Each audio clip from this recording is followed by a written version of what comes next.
Zašto se mjesec skriva? Istraživanje pomračenja mjeseca.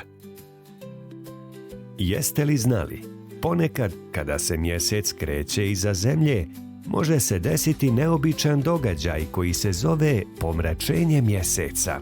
Naučimo više o ovom fascinantnom fenomenu.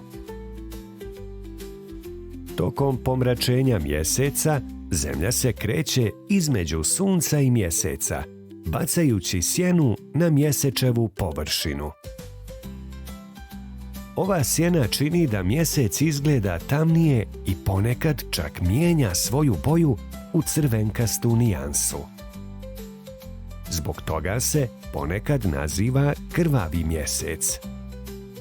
Pomračenja mjeseca su kao posebne predstave na noćnom nebu.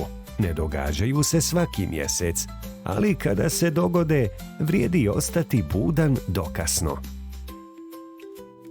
Možete gledati kako mjesec polahko nestaje i zatim se ponovo pojavljuje, a sve to dok zemljina sjena prelazi preko njega. Naučnici proučavaju pomračenja mjeseca kako bismo saznali više o našem sunčevom sistemu i kako on funkcionira.